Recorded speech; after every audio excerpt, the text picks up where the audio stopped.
morning, everybody. My name is Narina Makijan. I'm the Chair Assistant Vice President of the Los Angeles Regional Consortium, also known as LARC, which represents the 19 community colleges across LA County. I also have the pleasure of co-leading our LARC AI task force with our exceptional LARC program manager, Judy Fox, which you'll hear from her later in the program. Today's AI professional development session, Building AI Support, is made possible through our partnership with the Los Angeles County Office of Education, LACO for most of you, and the coordination and vision of LARC's AI task force. This collaborative work has resulted in over 35 AI professional development opportunities made available to all of you and everyone in our region through May 2026, with additional opportunities to follow. Leading today's session is LACO's Educational Technology and Innovation Coordinator 3, Ellen Palmer, as we are fortunate to be joined by a distinguished group of panelists from K-12 as well as our community college system. The goal of today's session is to equip TK14 leaders with strategies to build sustainable AI support systems within our region's schools and programs. Our aim is that you will leave today with a better understanding of how to implement AI tools effectively, guide staff and educators, and create a culture that empowers students and teams to leverage AI responsibly and strategically. And before we begin, please note that today's professional development session, as well as additional resources, will be available on the LARC AI Learning Library. We'll share the link in the chat. And with that, I'd like to turn it over to our colleague and AI professional development partner from LACO, Ellen. Good morning. Sorry, I was having a hard time finding the link. I am not Christopher Hong. I'm Ellen Palmer. I'm a Coordinator 3 at the Los Angeles County Office of Education. And we're super excited to have some of our special guests today here with us. We have some amazing districts really leading AI in the K-12 space, as well as we have the Dean of School coming from Long Beach City College joining us as well. I want to start out by having each of the panel just introduce yourself, share your role, and briefly share all the barriers that you've addressed in building AI support. Which one do you think has the potential for the greatest impact? I'll defer to Torrance Unified first, if y'all can go ahead and start. Hi, everybody. Hi, good morning. I'm Ram Johnson, and this is Tara Ahmed, and we are both teachers on special assignment in Torrance Unified. You want to talk about barriers? Sure. So there are three of us normally, three musketeers, one of which is currently stepping in as an acting assistant principal at one of our middle schools. So she can't be here. Her name is Tarani Kareem, but normally we come all together, color coordinated, of course. But we appreciate being invited onto this panel. It is so nice to see familiar faces and work with you again and connect with not only LACO, but LARC. So thank you. So when it comes to barriers in our district, there were a variety of different options, but we'll start off with the cheating misnomer as well as data privacy. Those were some of the large barriers and just some of the notions that were really set in stone with a lot of our stakeholders, particularly our educators. And what we have done and the greatest impact that we have made to combat that and to support it and help guide it into a shifted practice is our AI literacy initiative. So our team took it upon ourselves to create an onboarding presentation just to make sure we support our stakeholders in becoming informed AI users. And so we don't dive into showcasing tools necessarily right away, but we really focus on what AI is and educating them on how to use it safely, especially in regards to data privacy. We address the cheating misnomer with not only nationwide statistics, but also our own data of AI usage, particularly with our students, that disproves the main reason that they use it is for cheating. That is absolutely not the case. And just like us adults, the main use case is fun and nonsense. And so that's typically where we like to start with all of our stakeholders because it's a great entry point and it's a really great way to build that capacity. And we just opened our 5th student survey over the past 3 years with students, and having those data points to just as talking points when we're talking with teachers and administrators goes a long way. Mm-hmm. So I think we'll just start there. Yeah. Yes. I'll go ahead and jump over to Dr. Joan Perez from San Gabriel Unified. Hi, good morning. It's a pleasure to be here. Actually, it's an honor to be here amongst you all. And just like Torrance, we have been partnering with LACO, but more importantly, we began this journey with our AI advisory committee 2 years ago, and we had no idea what we were doing. We were walking through doors backwards. But we did early on collaborate with LACO, and they helped us really think about how to learn about AI to be able to use AI. And I think the thing that has had the greatest impact is being able to design a systemness to the use of AI technologies so that they are more being used as a thought partner versus us consuming AI tools. And we used this practice to really develop early on our policy clarity. Like Torrance, we had a lot of fear about cheating. Would AI replace educators? And I remember I was in an educational advisory committee where we have students as part of this 72-member committee with parents and students and teachers. And I asked the students, I said, how many of you are using AI? And they were all afraid to raise their hands. And I said, it's okay. If you're using it, it's really okay. And they, oh, okay, we are using it. So we really felt, and teachers as well, teachers were afraid to say that they were using it. And so we felt it was really important to really help educate our, educational partners, including our students, around the safety of using these tools. And it wasn't about the tools so much as it was about developing a systemness. So we built our guidelines early on that first year. And then this last year, we worked again with LACO to develop our AI roadmap. And that has really guided the way in creating a system so that regardless as the tools evolve, regardless of the tools that we're using, the system and the infrastructure is in place so that we know what we're striving for and how we are trying to really create the use of these tools in a way that helps us build deeper human relationships and really understand who we are and what makes us uniquely human. And by doing this systems work, we are essentially equipped now to, no matter what tool comes our way, to really think about and vet the tools in a way that says, is this going to help deepen the work that we do in our classrooms? So that is, been, I think, our greatest impact in these last 2 years. Dr. Gita Runkle, let's go ahead and hear from you. Hi there, and thank you for giving me a promotion. I'm actually not a doctor, but I'll take the credit. So my name is Geeta Runkle. I'm Dean of Career Education at Long Beach City College, and what exactly I oversee are 4 academic departments: computer and office studies, culinary arts, public services, which includes police and fire and social work, as well as family and consumer studies, which includes fashion and nutrition.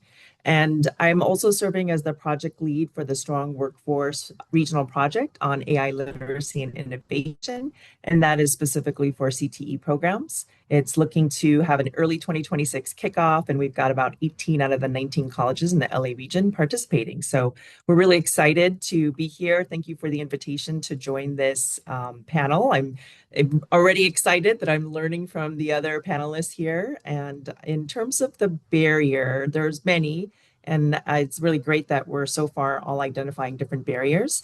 I think one of the biggest ones for us is just the fast moving, overwhelming nature of it and the rapid development of it. And I know that's, probably something that'll come up again later on in our discussions. And, just realizing that it impacts more than just the IT industry. It's really impacting most, if not all, industries and, many, many functions in every industry. And so our approach to this really is to come at it as, a very collaborative, cross-functional approach to this. And it really started from the top. Our superintendent president has a vision for us to really upskill our college community and especially our students to be ready for the future of work, right? It's not even the future anymore, it's the present workplace. And so really it started there with the vision, and everybody has just been really collaborating, from the VPs, all the different departments like academic affairs, student services, human resources, the IT department. I mean, everybody, is really engaged in a very collaborative approach to this work. So much like has been talked about before, we've got an advisory panel, and we're kind of really looking to, collaborate together, to learn together, and to really figure out how to roll this out in a very comprehensive way. So we're still in the early stages. It looks like some others are a little bit farther ahead than us, but it's, part of the learning journey. We're excited to be learning and also to be growing with our partners at the other colleges. Thank you. Dr. Chris Honk?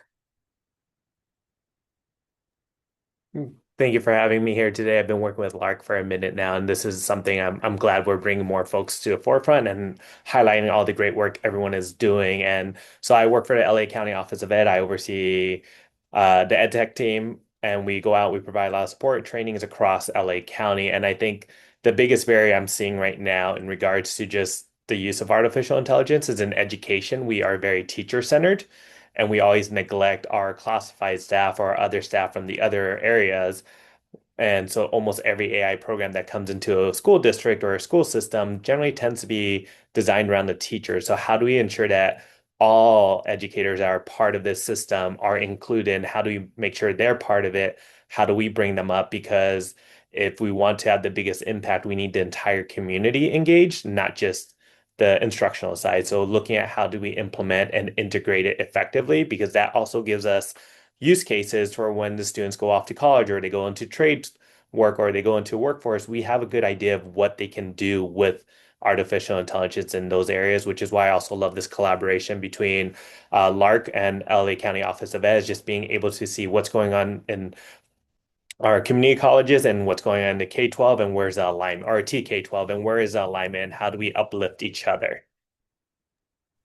Chris, as you're talking it, I want to jump to question 2 that we have. We know that research identifies educator confidence and lack of familiarity as barriers. And I want to have Dr. Joan Perez share the amazing work that she's doing with her site leaders, because I think it's such a unique approach. Dr. Perez, if you can kind of share what you did around your passion projects.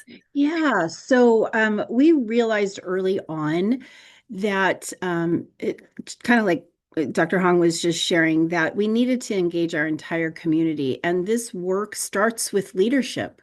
And how do we, this is all new for all of us. So how do we ensure that our leaders are equipped with the skills that they need to lead this work? And so we also recognize, we have something in San Gabriel called the Portrait of a Graduate. And we recognized that our portrait of our graduate was going to be the North Star, because it really accentuates those human skills that make us uniquely human and differentiate us from the tools that we have available with AI. So we wanted to create a series where we could help our leaders really embrace their leadership skills that make them uniquely human. And we designed something called the Human-Centered Leadership Series. We began with collaborating with LACO. We also collaborated with Amazon and some really key industry partners to develop this 6-month series where we would really delve deeply on what makes us uniquely human and how do we lead this work. And so we centered it around the design thinking process and had each of our leaders really think about a problem of practice, something that is really just eating at them that they wish that they had the tools to overcome and to create what we called a passion project to really address it. And so each month they would go through and learn about the design thinking process. And as they would learn more, they would apply that thinking to the design, to their passion projects. And we had such amazing work that was an outcome of all of this. We had our food services team really think about how can we overcome the way students are feeling about our school lunch program. And they they created a passion project where they developed a food truck that's called the Cruising Cafe. And they go out to each site each week and they used the AI tools during the 6-month series to really think about how do we roll this out? How do we market it to kids? How do we market it to our community?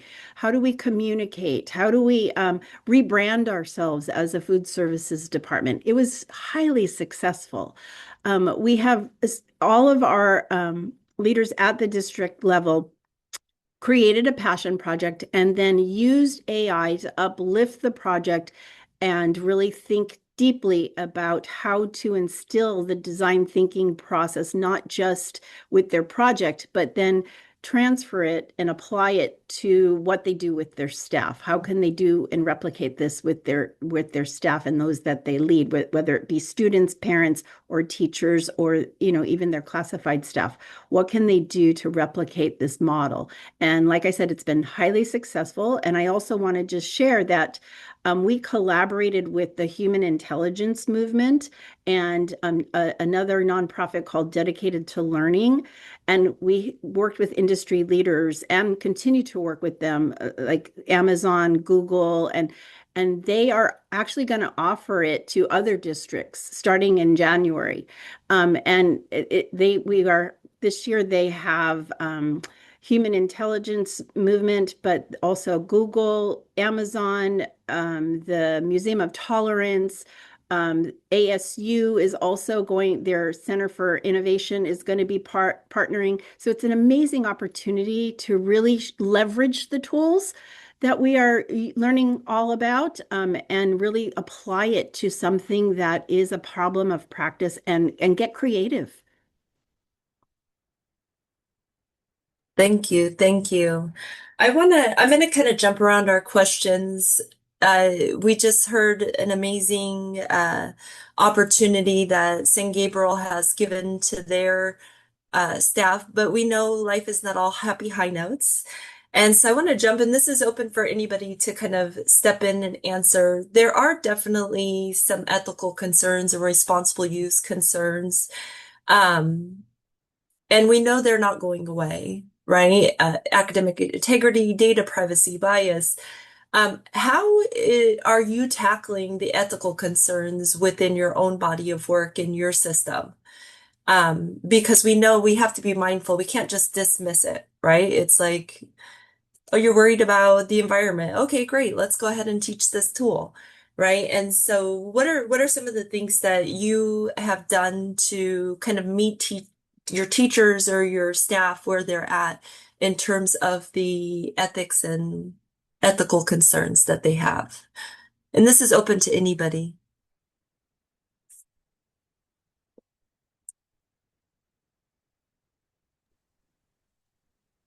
I'm happy to jump in. Go for it. No, you can go first. Yes, go All for it. right. It'll be very brief, so you can jump in right after. Definitely data privacy in particular is really at, I think, the forefront of a lot of discussions, especially as I go to workshops and trainings. We see a lot of people talking about data harvesting and the use of AI to train their models on the data that we create and that we enter. And so definitely especially educational institutions with privacy mandates, right, from the federal government. It's really critical for us to be mindful of that. And so, there are a lot of options with some software to not train on our data. So, for example, if we have an enterprise version of a software, oftentimes there's the option not to use our data to train. And so, for example, right now with ChatGPT, we're using an enterprise level and we're not, allowing our data to be used as training data for ChatGPT. Also, there are some software out there that already come prepackaged, pre-baked with FERPA compliance. For example, PlayLab. That's a cohort I'm in right now and learning how to use, and it's makes a lot of faculty really comfortable to know that they can learn this tool and gain some AI skills through the process and know that the data is FERPA compliant. So, regardless of what any institution does, I think it's really important to include the IT department in all of these conversations because they can really help to work through all the different softwares and the privacy, abilities of each of the different softwares. Yeah, and I Chris? know, yeah, over here at Lakeland, I know what we've essentially done this year. We're doing a hard reset, which a lot of people aren't happy about. Essentially, is we've shut down any new purchases of any products, any renewals until they go through our data governance procedure, so we can see where their alignment is, or if these are duplicates or whatnot. How are they taking our data? How are they utilizing our data? And on top of that, we've engaged a lot with cybersecurity more, where they're also going through and they're vetting everything, making sure it's clear and clean. Our procurement team has gone backwards and they're looking at all our contracts right now because our current vendors are probably using programs and they've added AI to it. So now we're forcing them to go back and amend every single contract to ensure that our data is being protected and how is it being protected. I think when it comes to ethical concerns, like I think, and you have a good question, it's how's work that is AI generated being labeled, and that's up to this is going back to we have to show our students how to use what it in a meaningful way, a proper way. It's how when we write essays, when we write papers, when we do all that stuff, we cite it. So how do we get our students to learn how to cite? How do we get our staff to learn how to cite? How do we get everyone to be mindful and honest about it? And I think it comes down to how can we continue to be genuinely good humans? And so for us here at LACO, one of the policies currently going through, we actually have a policy going through, it's anything AI generated or assisted generated, you have to notate that AI was utilized to support you in that writing. We want it to be open-ended. We're okay with people using it, but we want people to be honest about it. When it comes to environmental impact, this is also going back to what is your main concern with environmental impact? I encourage folks to actually go out and study it as opposed to taking sound bites that they may hear about how much water consumption AI is generating or using without maybe looking into the fact that a lot of that water consumption is a closed circuit system where it's just the water going in and out as the same water being recycled, which is no different than many, many of our servers right now, where across the different campuses, across different schools, we have servers on site where water is going through a system and coming back out and just keeping everything cool. So my focus is I encourage people to study and actually do this is going back to basic literacy. It's look at all sides, look at your report, look at the research, who's sponsoring that research, because if OpenAI is sponsoring this research, it's going to skew towards the OpenAI side. So go out and actually do the research and just know I'm going to speak for myself. I'm going to speak for my team. We're not allowed to use the term experts on our team because we are not experts. We may be more experienced in using the product, but we are not experts and we won't know all the answers. And so we do encourage people to find the answers themselves or reach out and we can collaborate with them to find answers. Thank you. Thank you. I want to go ahead and jump now to talking about professional learning. So maybe we can have the TOSAs from Torrance. How are you designing the professional learning to not only, address, like to showcase the tools, but also address some of those concerns? Like, where do you find these really resonating with your teachers and working? Perfect. We were going to chime in a moment ago, but I'm glad this was a great segue. So essentially, all of these different elements are woven in throughout our AI literacy initiative. That really, in our capacity as teachers on special assignment, we're the EdTech team for the district. Our focus is on instruction in regards to educational technology. And we really make sure we emphasize the Assembly Bills 873, 2876 on AI literacy and critical media literacy being incorporated across all subject areas K through 12. And it's now part of what drives this initiative in our district. And so we, again, make sure that we break down just kind of the basics of how AI systems work, the fact that data is collected and how you can use it responsibly, sharing some of the recommended tools that we have in our district, which is School AI, or now we have Gemini because it is now It is now a core service. And we also emphasize Senate Bill 1177, which talks about data privacy with AI tools. And just trying to hammer home that data privacy with personal identifying information should only be uploaded into a system where we have a data privacy agreement. And it's just something where they hear it over and over and over again. But we are developing that as best practices. Right. And when we talk to our teachers and provide professional development to all of our stakeholders, really, we talk about essentially the three pillars of EdTech, which is digital citizenship, AI now, and critical media literacy. And we really emphasize the importance of evaluating those AI outputs confidently. We have established guidelines. We provide interactive learning experiences and really directly showcase how they can apply those critical media literacy strategies, not only for themselves, but how to teach their students about it as well. And so really equipping our educators, especially with all of these different tools. And of course, hooking them in and engaging them with the fun and nonsense, because we want to lower their affective filters. We want to make sure we help build their capacity. And it really makes for a stronger relationship to begin with between us and teachers. And so that way they know we're here as support. We're willing to meet them wherever they are. And we're willing to unearth all of those different concerns that they have so we can address it along the way. And we make sure that we not only talk about the amazing pros and potential of AI, but certainly the pitfalls. And we encourage them to discuss that darker side of the moon with their students as well. I am glad that Chris brought up the recirculating water, because that's something we're now going to add to our repertoire. Yes, thank you. Might I add, like Torrance, we are providing our teachers that level of support. But we also are working more intentionally this year. We shifted away from just an AI committee to really incorporating this work into our educational advisory committee, which is comprised of parents, teachers, students, community members, administrators. And together we're thinking about not just the implications of AI, but also thinking about how to leverage AI to address barriers that we face district-wide. And so our stakeholders are also learning how to use the tools to learn with the tools and go deeper with the work, like creating our LCAP or revising our LCAP goals and things like that. And then also, like Dr. Hong had mentioned earlier, we are really honing in and providing differentiated support for our classified staff. So in January, the LEGO team will come out and provide a differentiated training to meet their unique needs and help them to recognize that as not just classified staff, but as citizens, as educational partners, this is impacting them, and everybody's at a different place in their journey. And we just have to make sure that we are providing them professional learning supports that meet them where they're at and take them where they need to go next.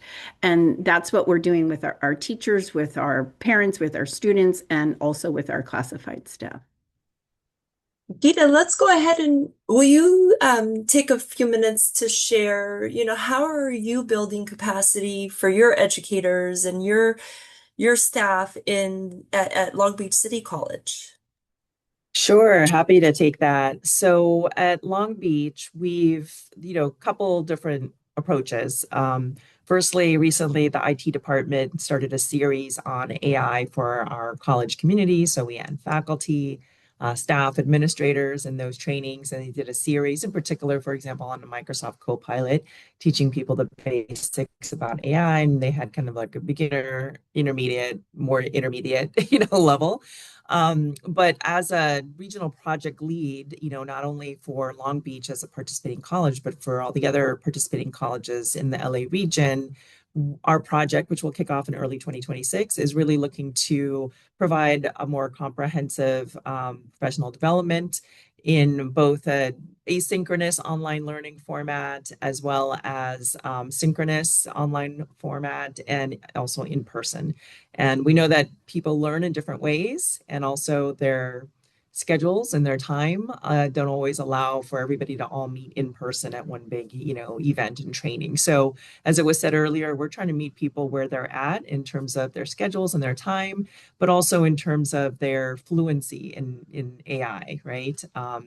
So it's challenging, it's ambitious, right? And we're learning as we go, and we're learning as we're building this on how to meet all of those needs. But a key thing for us in terms of our goals of this is one is to really help faculty gain the AI literacy.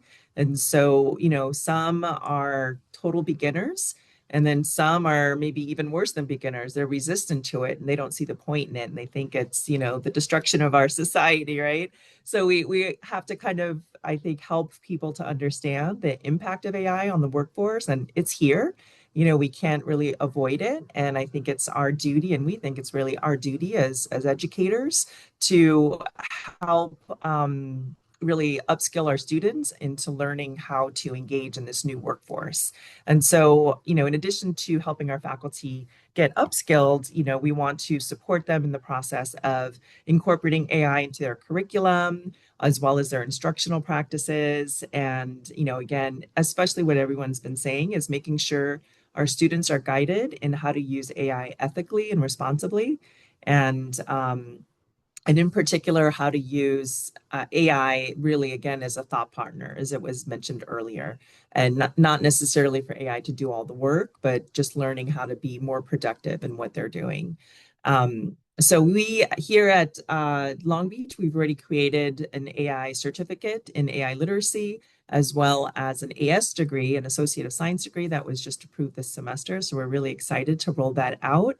And our vision through this regional project is not only to help other colleges build curriculum in the IT industry sector, to train students in the IT sector, but to hopefully really expand out their efforts in including AI curriculum and instructional practices for all the CTE priority sectors. So, for example, in business, in health, advanced transportation, and things like that. Because as we know, again, it's impacting, almost all industries. And so how can we really move AI beyond the IT industry and helping the region to, upskill our students across all industries? Chris, do you want to share a little bit about the professional learning that LACO is providing and supports? Yeah, so for ours, we focus on what the districts already have. We don't believe in having y'all go out, buy new products, buy new tools. We actually reach out and we ask, hey, can you send us the list of all the products you have under your single sign-on operating system or single sign-on system? And we utilize that and we gear and tweak and peak based on what you are asking for. And so by doing that, we try to keep it within your domain so it's not scary because anytime technology comes in, folks are like, something new, I don't want to learn something new.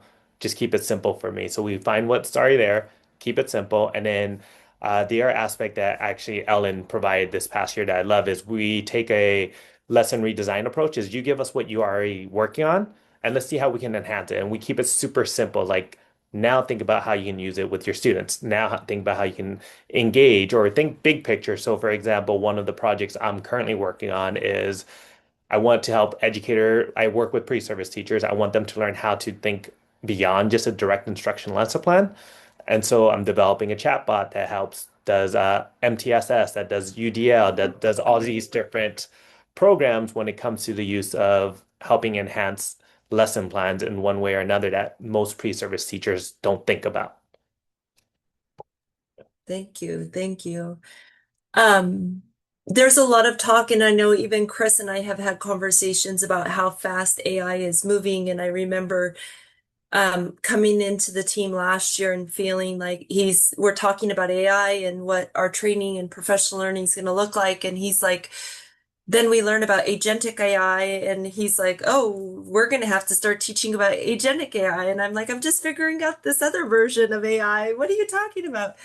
So thinking about how quickly it's changing and not really knowing like exactly what it's going to look like in the future and where it's going to be. And this can, maybe each of you can speak to this a little bit. What sort of systems are you building that you think will kind of like hold up and weather that AI change fast and furious? I can start. I think it comes down to not being tool dependent, but really being principle driven. So and I can put this in the chat in just a bit. We created our artificial intelligence roadmap and we have a phased approach. So phase one is just developing the needs and really piloting and learning more about the tools so that we can use them as a thought partner and help deepen our work. But phase two is this, and that's kind of where we're at right now. Phase two is this ongoing professional learning and recognizing that everybody is in their own unique journey. And just like Geeta had mentioned earlier, we have a lot of resistors out there. So how do we help them to realize this isn't going away? This is here to stay, and it is going to impact our world exponentially. So what can we do to help overcome those fears? And we are trying to do our very, very best to meet people where they're at. And then phase three is just really continually monitoring and getting feedback. I love Torrance's idea of doing the student survey and just really understanding where people are in their journey and what they need next. And by keeping that systemness in place, it's not about the tools, but it's about that what those human skills people need to develop within themselves so that they can just really be able to use the tools and figure out who they are and how to thrive in this new world. So Thank you. Torrance? Yeah, perfect.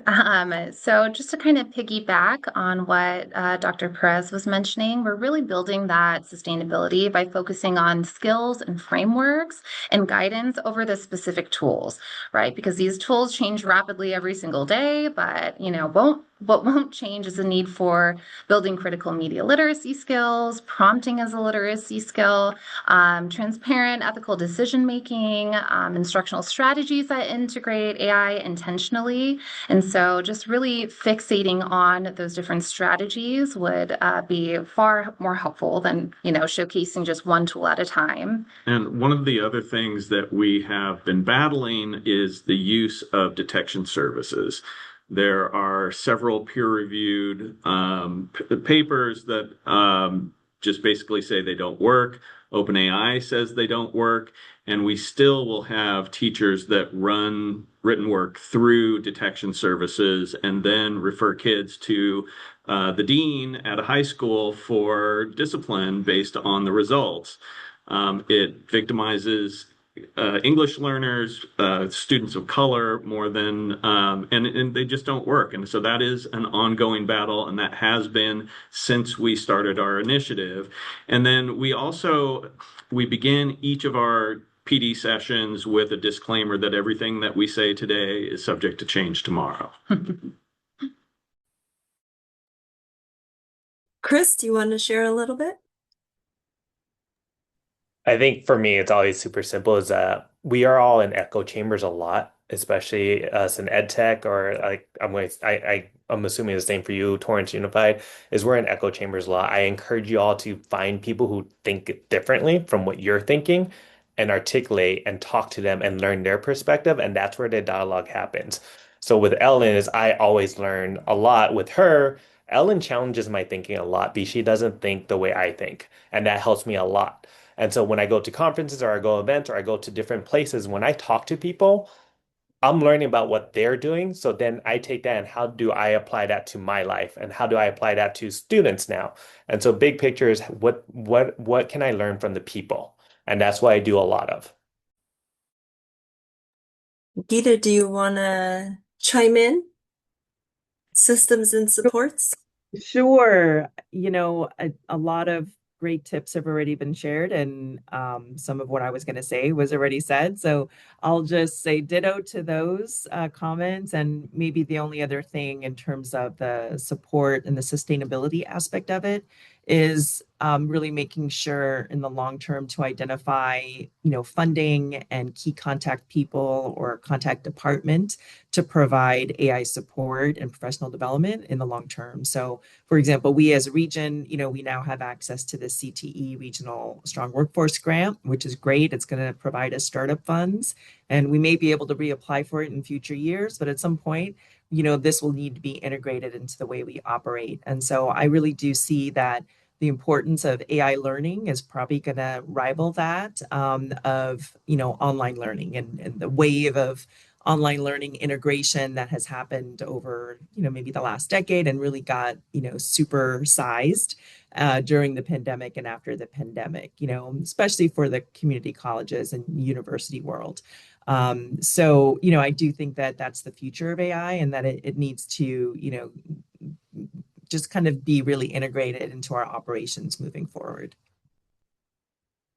I was at a meeting one day and the person presenting talked about AI as being infrastructure. And it really got me thinking very differently about the possibilities of AI when you think about it versus like AI as a tool versus AI as infrastructure. It was like kind of blew my mind a little bit.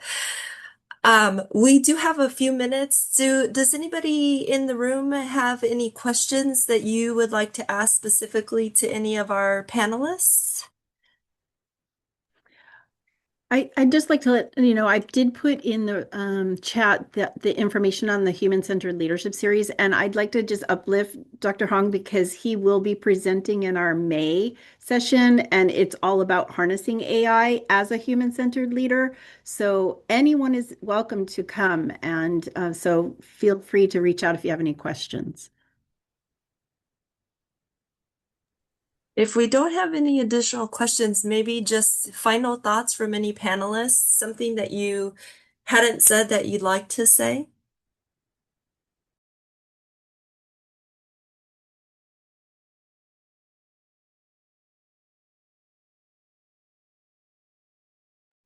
Judy, we might be giving you a few more minutes.